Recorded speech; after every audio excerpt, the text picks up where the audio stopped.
우리 이제 추석을 맞이하는데 예배 순서 준비되어 있으니까 가정마다 경건히 예배 잘 드리시고요. 요즘은 억지로 제사 드리라고 핍박하고 그러는 가정은 없는 것 같아요, 거의. 그리고 교회 안 다니시는 분들도 교회 다니는 거 부러워하면서 제사를 이렇게 줄여가는 분위기긴 한데요.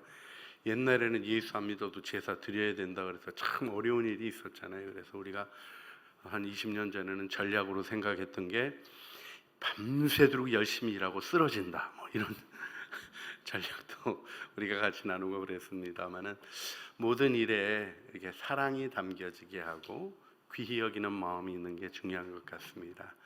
여러분, 이번에 명절에 여러분을 만나는 분들이 여러분 안에 있는 예수님의 기쁨, 하나님의 사랑의 미소를 발견할 수 있는 중요한 축복의 도구로 쓰여지기를 바랍니다.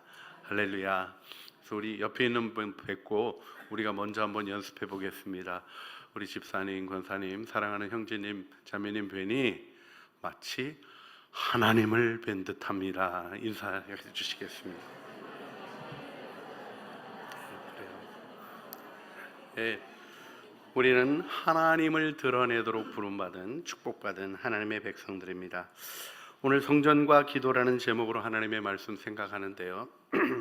아직 목소리가 좀 제대로 돌아오지 않아서 답답한 게 있으시더라도 잘 들어주시기를 바랍니다. 하나님이 주신 마음, 오늘 예수님이 예루살렘 성전에 들어가셨어요. 메시아로 입성하신 겁니다. 그걸 보여주는 것이 바룩하바 베셈 아도나이, 시편으로부터 연년이 이어져 온 메시아 찬양이 울려 퍼집니다. 그리고는 호산나, 허지아나, 구원하소서 하는 간구가 이루어지는 아름다운 노래가 울려 퍼지죠. 내 아이들이 했습니다. 성전의 엄중함과 예배의 위엄과 체제와 형식을 생각하는 바리새인들의 눈에는 고깝지 않았습니다. 조용히 시키라고까지 했어요. 누가복음에 보면 주님이 돌들이 소리를 지를 것이라고까지 얘기하시는 예수님의 입성이 있었습니다. 오늘도 이 주일 주님이 우리의 예배에 임하시는 줄 믿습니다.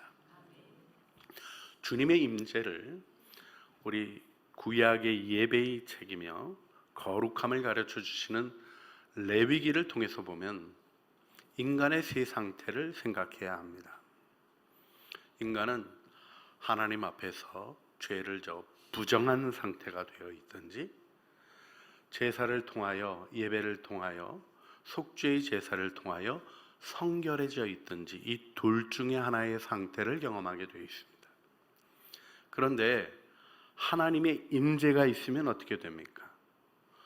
레위기에서 보여주는 것은 부정한 자는 죽는 것이요, 거룩한 자에게는 영광이라고 얘기하는 하나님의 임재에 빛나는 은혜가 드러나도록 되어 있습니다. 여러분이 예수 그리스도께서 이루신 십자가와 부활의 단번에 영원한 제사를 통하여 구원받으시고 용서함 받으시고 속죄가 되어지고 관계가 세워지고 하나님 앞에 의롭다, 내 앞에 나올 자격이 있다 인정받으신 아름다운 은혜 속에 구원을 받으셨습니다. 이게 얼마나 크고 놀라운 축복인지 모릅니다. 이 축복 속에 우리가 오늘 예배하고 있습니다. 그런데 이 예배 속에 주님이 오셔서 성전을 바라보고 분노하셨던 일을 마음에 두셔야 합니다. 주님이 무엇 때문에 분노를 일으키신 겁니까? 성전에 매매하는 자들이 있었다는 것입니다. 그렇습니다. 소란과 탐욕을 허용하는 그런 제도적인 모습을 보시고는 주님이 분노하셨다는 것이죠. 근데 여러분, 오늘 주님에 의해서 내쫓겨진 사람들, 성전에서 돈 바꿔주는 사람들, 비둘기 판매했던 사람들, 이들이 누구입니까? 이들이 백화점 직원이 아닙니다. 모란시장에서 장사하던 분들이 아닙니다. 통신 판매 나와서 멋지게 하던 그런 사람들이 아닙니다. 이들은 누구입니까? 제사를 돕는 자들이었습니다. 두 가지가 언급되고 있죠. 돈 바꿔주는 사람. 뭐 바꿔주는 사람들입니까? 성전세는 성전세 반세겔로 정해져 있습니다. 성전세는 일반 돈으로 안 받습니다. 로마의 돈은 신들이 새겨져 있고 가증이 여기시는 거기 때문에 안 받아요. 성전세겔로 바꿔서 내야 됩니다. 그래서 성전세겔로 준비해서 내도록 되어 있는데 찾지 못하고 준비하지 못하면 성전에 와서 바꿨던 겁니다. 이게 분노하실 일이었을까요? 자, 또 한 가지. 여러분, 거기서 소 팔고 양 파는 얘기 안 나옵니다. 뭐 파는 얘기 나와요? 비둘기 파는 자들의 상을 엎으셨다. 의자들을 엎으셨다. 이 얘기가 나와요. 성전 돈 바꿔주는 자들의 상을 뒤집어 엎으시고 동전이 다 뒤섞여 가지고요. 그 사람들 쫓겨나면서 예수님에 의해서 쫓겨나면서 아마 심각한 손해를 봤을 것 같습니다. 더군다나 비둘기 파는 사람들의 의자를 주님이 걷어치우시면서 노끈으로 채찍을 만드셔서 주님이 화를 내시는 장면이에요. 왜 그러신 겁니까? 이 일에 대해서 우리가 이해하려면 주님이 오늘 하셨던 표현에 중요하게 담겨 있는 부분을 마음에 두어야 합니다. 강도의 소굴이라는 표현입니다. 아니, 이게 강도의 소굴이라고 얘기할 일입니까? 아니, 성전에 왔는데 성전 세겔이 없어서 어디서 찾아야 되는데 그거 바꿔주는 데 있으면 고마운 거 아닌가요? 또 주님 앞에 예배를 드리려면 예물을 갖고 와야 되는데 있는 사람들이야 소 몰고 왔겠죠. 양 데리고 왔겠죠. 그런데 없는 사람들이 비둘기 잡으러 가야 되는데 못 잡았어요. 집비둘기 새끼 있나 쳐다봤더니 새끼도 안 낳네? 와가지고 비둘기 사는 거가 나쁜 일입니까? 왜 주님은 이것을 강도의 소굴을 만들었다고 얘기하신 걸까요? 이 예레미야 말씀으로 가봐야 합니다. 예레미야 7장에 이 부분이 정확히 다루어지고 있고 오늘 주님이 쓰셨던 표현이 등장합니다. 먼저 예레미야 7장 11절 말씀을 보면 우리 그 말씀 속에 내 이름으로 일컬음 받는 이 집이 너희 눈에는 도둑의 소굴로 보이느냐? 보라, 나 곧 내가 그것을 보았노라. 여호와의 말씀이라. 도둑의 소굴이 뭐 하는 데죠? 안 가보셔서 잘 모르시겠습니다만은 도둑의 소굴은 뭐냐면 훔친 물건 나누는 데예요. 악한 욕심으로 탈취한 강도짓한 것을 나누는데 여기 뭐가 있습니까? 탐욕이 작동되는 부분을 주님이 언급하시는 거죠. 여러분, 이 앞부분에 8절 예레미야 7장 8절 말씀 보면 무익한 거짓말을 의존하는도다 말씀하고 9절을 보게 되면 무엇을 말씀하십니까? 도둑질하며 살인하며 간음하며 거짓 맹세하며 바알에게 분향하며 너희가 알지 못하는 다른 신을 따르면서 범죄하고 종교적으로 오염되어 있는데 10절 그들이 뭐라고 얘기합니까? 내 이름으로 일컬음 받는 이 집에 들어와서는 내 앞에 서서 말하기를 우리가 구원을 얻었나이다 하느냐? 이는 모든 가증한 일을 행하려 함이로라. 죄를 돌이키지 아니하고 자기의 욕심을 펼쳐가면서 성전에 나와서 하나님을 예배하는 일에 대하여 하나님이 뭐라고 표현하시는 거예요? 가증하다. 그리고 이것이 도둑의 소굴이다, 강도의 소굴이다 얘기하시는 겁니다. 지금 주님이 강조하고 있는 것은 예배가 예배되고 있지 않고 예배를 이용하려고 하는 자들, 결국 그러다 보니까 어떤 일이 일어났어요? 세겔 바꿔주는데 조금씩 더 붙이는데 딴수가 있습니까? 없습니까? 세겔이 필요하니까. 어차피 성전 세겔 바꿀 때는 환율이 제일 높은 거야 이렇게 받아들일 수밖에 없는 이상한 게 붙기 시작했어요. 비둘기 가격이 결코 그게 아닌데 그게 없으면 예배 드리지 못하니까 자꾸 비둘기 가격이 올라갔어요. 그런 잘못된 일들이 일어날 수 있는 뿌리가 무엇입니까? 탐욕을 앞세우는 일을 부끄러워하지 않는 예배. 주님이 그 예배를 지적하시며 분노하시는 겁니다. 그런데 여기 더 중요한 게 있습니다. 여러분, 주님이 이 모든 것을 쫓아내시며 주신 방향을 보셔야 돼요. 주님이 뭐라고 말씀하셨습니까? 내 집은 기도하는 집이다, 이렇게 말씀하신 거예요. 결국 기도라는 주제로 돌아가게 됩니다. 주님이 이 일과 함께 보여주셨던 게 이제 무화과 나무를 저주하신 일인데요. 이게 열매 없는 무화과 나무가 그 당시 이스라엘의 종교를 상징하는 겁니다. 여러분, 때가 안 돼서 열매가 없었어요. 그런데 주님이 열매를 찾으셨어요. 왜냐하면 무화과 나무는 꼭 익은 열매만 먹는 게 아니에요. 배고플 때는 무화과 열매에 설익은 것도 먹을 수 있습니다. 그게 조금 배에 들어가면 시장길을 면하게 해줘요. 주님이 찾으신 거예요. 근데 없었다는 거예요. 입만 무성했다는 거예요. 보기에 번드르르했다는 것입니다. 삶이 괜찮아 보이고 도덕적으로 괜찮아 보이고 예배를 드리는 예식이 너무나 탁월하고 훌륭했던 당시 제2성전 헤롯이 지은 금으로 발라놓은 성전에서 이루어졌던 예배에 대하여 주님이 저주하신 거예요.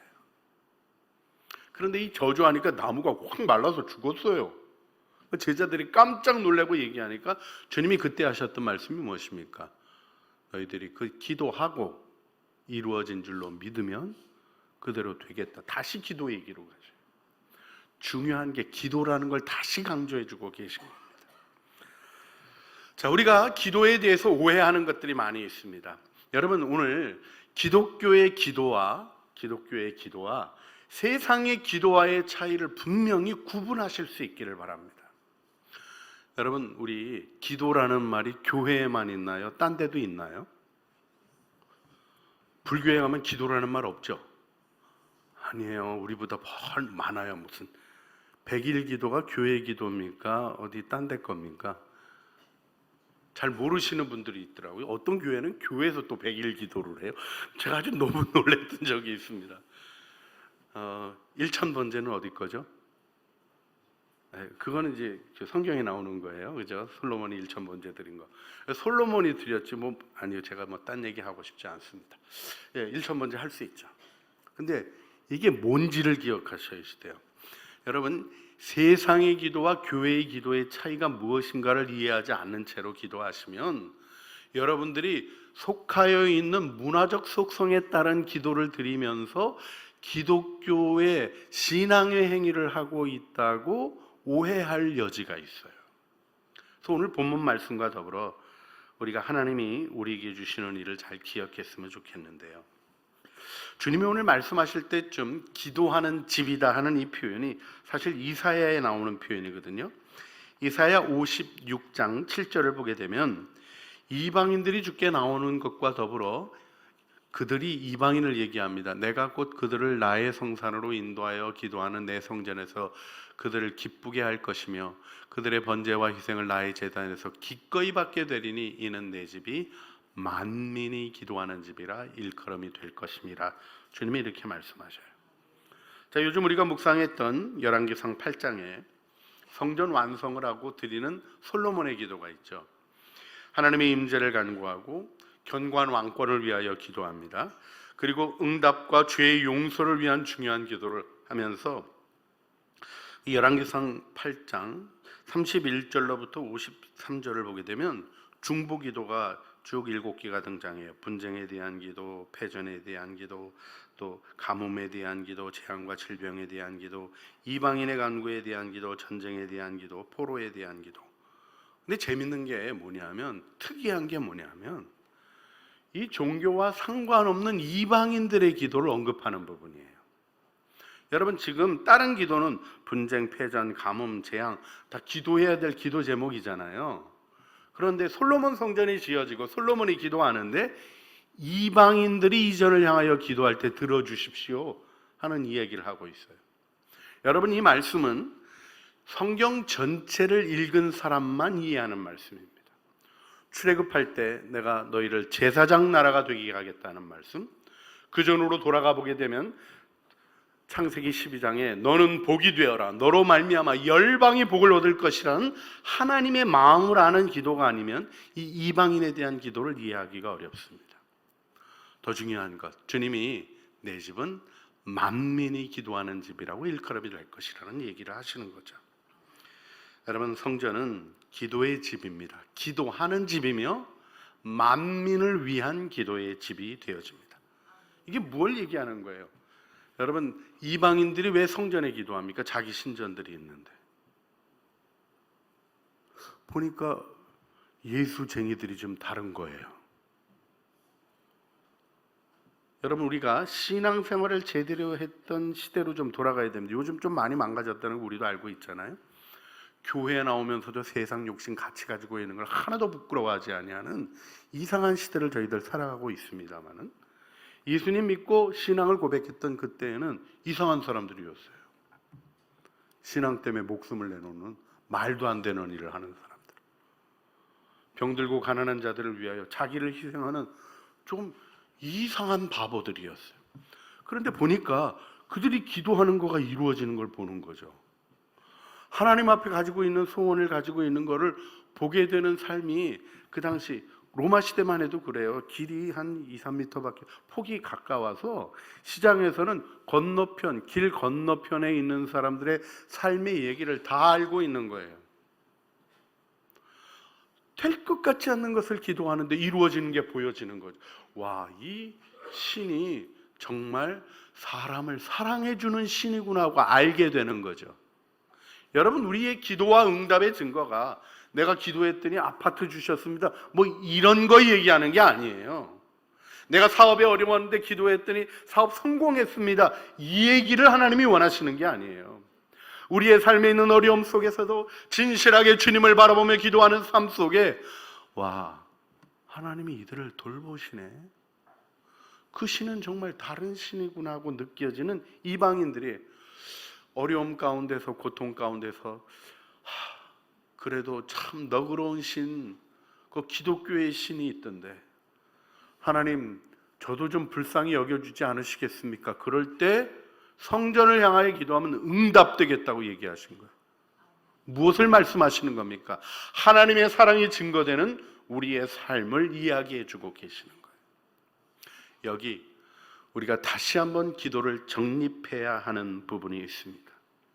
기도는 무엇입니까? 성전에 메노라의 불이 꺼지지 않는 것에 대한 이야기가 나오고, 이것이 이제 모티브가 되어서 기도하시는 분들이 많이 있는데 사실은 향단과 연결되어 있습니다. 출애굽기 30장 7절을 보게 되면 불을 간검할 때마다 아침마다 촛불을 점검하는데 그때 향을 사르라고 요구하셔요. 이 향 사르는 일이 기도의 행위입니다. 우리 주님이 우리에게 기도를 하도록 하셨어요. 보통 우리가 기도 하루에는 기본이 5번이죠. 아침에 일어나서 기도하고, 밥 3번 드실 때 기도하고, 저녁에 주무실 때 기도하고, 그 다음에 이제 원래는 6시, 12시, 6시 해서 3번 기도 더 있는 거예요. 그래서 우리 정오합심 기도 하잖아요. 우리 창조교회교인들은 그래도 6번 넘어가야 되는 줄 믿습니다. 할렐루야. 네, 아멘 안 하시는 마음에 어려움이 계신 분도 다 그렇게 되실 줄로 굳게 믿습니다. 그런데요, 아침에 일어나서 기도했나? 잊어버렸는데 그래서 아침밥 먹을 때 주님 아침 기도 같이 합니다 하고, 오늘도 일어나게 해주시고 아침밥 먹게 해주셔서 감사합니다 하고, 더 바라볼 것 없이 예수님 이름으로 기도합니다 아멘 하고 끝내시고 이제 기도를 하시는 거죠. 이거 기도 아닌 게 아니에요. 그 다음에 이제 점심 때는 동료들이랑 같이 식당 갔다가 어리버리해서 잊어버리고 넘어가시고, 저녁 때 또 좀 뭔가 넘어갔던 것 같은데, 이렇게만 돼도 은혜죠. 저녁도 새까맣게, 밤에 잘 때도 지쳐 자고, 하루에 한 번 기도하기도 쉽지 않은 그런 삶을 살아가는 그리스도인들이 의외로 많이 있습니다. 저희가 그래서 정오합심 기도하면서 기도를 중심 시간이, 여러분 12시에 기도하기 쉽지 않아요. 그런데 밥 먹을 때 다시 한번 생각해보고 기도하는 시간을 가지자는 거예요. 왜요? 기도를 일깨워야 하는 사명이 우리에게 있기 때문에 그렇습니다. 여기서 여러분, 기도가 무엇입니까? 기도는 영적인 호흡이에요. 그래서 기도를 생명선이라고 얘기하는 거예요. 여러분, 호흡이 끊어지면 어떻게 됩니까? 제가 알려드릴게요. 숨을 안 쉬는 사람을 죽은 사람이라 그래요. 근데 여러분, 기도 안 해도 죽습니까? 안 죽습니까? 많은 분들이 육신의 생명이 있는 게 생명 유지라고 생각해요. 심장이 뛰고 허파가 숨을 쉬는 게 살아있는 게 아니라 영적으로 살아있어야 됩니다. 여러분, 묵상 안 하고 기도 안 하면 어떤 일이 일어나나요? 마음이 바빠져요. 해서는 안 될 말이 막 나와요. 짜증도 절제가 되질 않아요. 예수님이 의식되지 않으니까요. 여러분, 그런데 이 이야기가 요즘 교인들에게는 왜 이렇게 낯선 이야기가 돼 있을까요? 많은 분들이요, 묵상하고 기도하고 주님과 동행하는 일에 실제를 생각하지 못합니다. 여러분, 사도 바울이 복음을 전하면서 굉장히 중요하게 생각했던 일이 갈라디아서 4장 19절에 나와요. 갈라디아 사람들이 혼돈 안에 들어갔을 때 나의 자녀들아 너희 속에 그리스도의 형상을 이루기까지 다시 너희를 위하여 해산하는 수고를 한다, 이렇게 표현하고 있어요. 바울이 지금 집중하고 있는 게 뭐예요? 교회를 세워갈 때 교인들 안에 뭐가 일어나길 원해요? 안에 그리스도의 형상이 이루어져야 된다는 거예요. 자, 이 그리스도의 형상이 그렇게 금방 만들어지는 겁니까? 이걸 조금 오해하면요, 예수님 닮아가는 거 죽을 때까지도 안 되는데, 바울도 그러면 거기 죽을 때까지 있었을 거예요. 그런데 바울이 전도하고는요, 한 석 주 있다 떠난 데도 있고요, 석 달 있으면 많이 있었다고 기록이 돼요. 에베소 같은 경우에는 2년 반 또 6개월에서 한 3년 있었는데, 거기는 두란노 서원을 세우고 5개에서 가르치는 선교 전략으로 머물렀던 거지, 교회를 세우는 일은 금방금방 움직였어요. 신속하게. 근데 그 교회들이 섰습니까? 무너졌습니까? 섰어요. 장로님들을 그때 세웠어요. 그 장로님들이, 우리 교회는 장로님 되려면 몇 년 이렇게 써 있잖아요. 오래 있어야 돼요. 그 장로님들 예수 믿은 지 석 주도 안 된 사람들이에요. 근데 뭐가 있었다는 거예요? 그리스도의 형상이 그들에게 있어. 이 형상이 과연 무엇을 얘기하는 것입니까? 성경 전체를 보면 명확해져요. 예수님의 가르침을 보면 명확해져요. 그것은 살아계신, 부활하신 그리스도를 의식하는 감각이 살아있는 거예요. 그분과 실질적인 동행을 하는 거죠. 그렇습니다. 우리가 이 생명선이 연결되고 하나님으로부터 공급되어지는 천국 창고 열쇠라고 표현하는 기도의 능력을 경험하고, 더 중요한 게 무엇입니까? 주님과 대화하고 교제하는 실질적인 관계. 이게 기독교의 힘인 겁니다. 여러분, 여러분의 삶에 곤고함과 문제가 있는 원인이 다른 데 있다고 생각하시는 어리석음을 버리셔야 돼요. 왕이신 주님과 내가 함께하면 모든 것이 합력하여 선을 이룹니다. 믿으십니까? 근데 그분을 의식하는 마음이 어두워져 있기에 여러분, 선한 양심의 회복에 대해서 말씀드리는 거고요. 우리가 예배를 드리며 우리 주님이 나와 함께하는 의식을 다시 살아있는 생생한 의식으로, 형상이라는 말로 표현되는 대로 예수님이 주님 이렇게 부를 수 있는 분으로, 동행하시는 주님 저 때문에 좀 곤란하시겠네요, 부끄러워함도 있고, 주님 저와 함께 하시니 이루실 줄 믿습니다, 의뢰함도 있고, 이렇게 그리스도의 형상이, 그래서 내 안에 계신 예수님이 나를 이끌어 가시는 삶, 거기에 핵심적인 일이 무엇입니까? 묵상과 기도예요. 또 한마디로 표현하면 기도입니다. 말씀을 기반으로 하여 주님과 대화하는 것이죠. 여러분, 우리가 성전이 이제는 우리들이 성전입니다. 물론 우리 창조교회 예배당도 지을 때 하나님이 내 눈과 내 마음이 있겠다는 약속의 말씀 받았어요. 이 전에 나와 기도하는 일에 분명히 축복이 있습니다. 그러나 더 분명한 은혜는 무엇입니까? 두세 사람이 내 이름으로 모인 그곳에 나도 그들 중에 있겠다. 임재에 대한 예수 그리스도의 약속입니다. 이 약속 속에 우리는 기도하는 것이죠. 여러분이 기도 속에 우리가 다른 종교와 우리 기독교의 기도에 정말 다른 것이 무엇입니까? 여러분 기억하셔야 될 게 이겁니다. 다른 종교는요, 기도의 예식과 절차가 굉장히 중요해요. 형식이 중요해요. 그래서 기도를 아무나 하는 게 아닙니다. 제가 특별히 저를 폄하하거나 그러는 마음은 아닌 건 이해해 주시고요. 근데 스님이나 저 독경을 하시지 아무나 독경을 못 하십니다. 음정도요.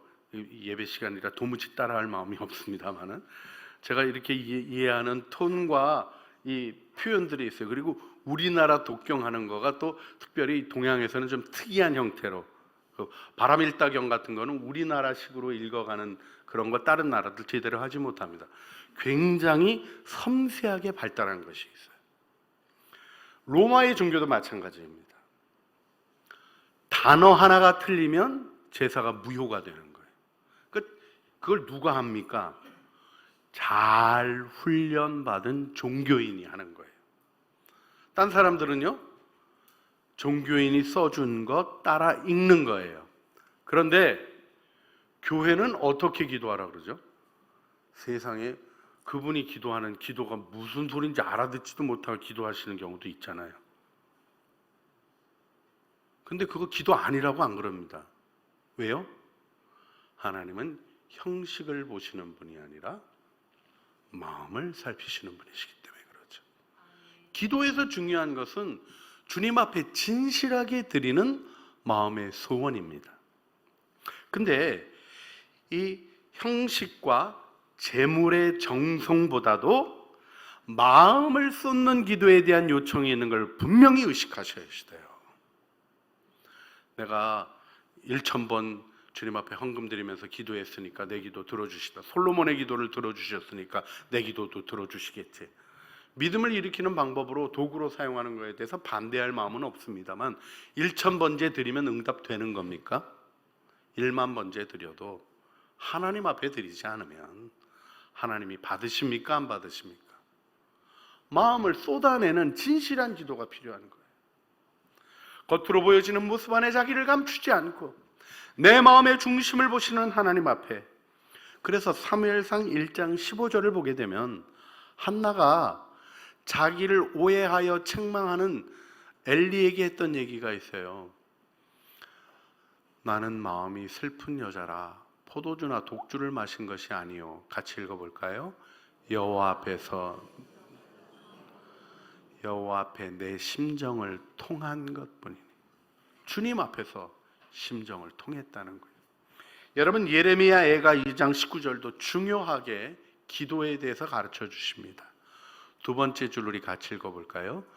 내 마음을 주의 얼굴 앞에 물 쏟듯 할지어다.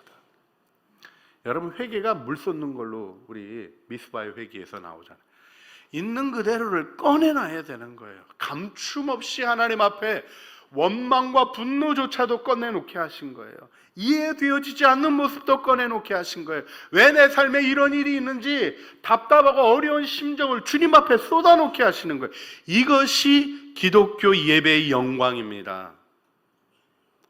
주님의 은혜를 만나시고 주님 안에 내 삶을 돌보시는 은혜를 경험하시는 믿음의 식구들이 되셔서 여러분을 보는 분들이 하나님이 계시구나, 하나님은 사랑이시구나, 돌보시는 분이시구나, 이해되지 않는 어려움을 저렇게 걸어가고 있는데 그의 삶에 빛나는 무언가 다른 것이 있구나 증언하는 믿음의 식구들로 서야 하지 않겠습니까? 오늘 우리가 함께 기도하기를 원합니다.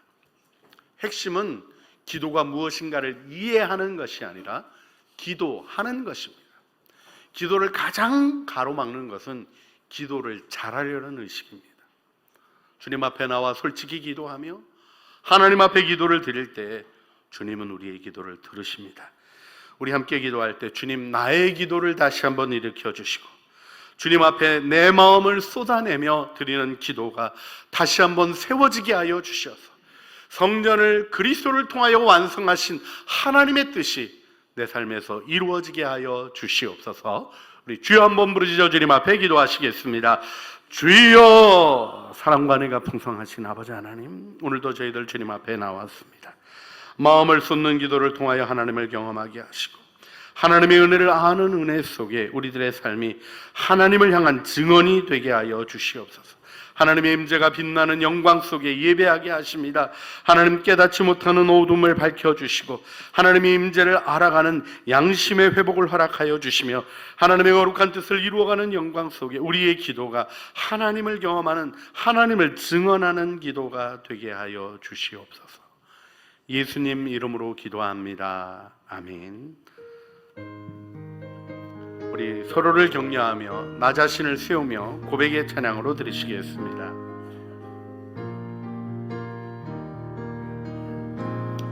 너 예수께 조용히 나아가 내 모든 짐 내려놓고 주 십자가 사랑을 믿어 죄사함을 너 받으라. 주 예수께 조용히 나아가 내 마음을 쏟아놓으라.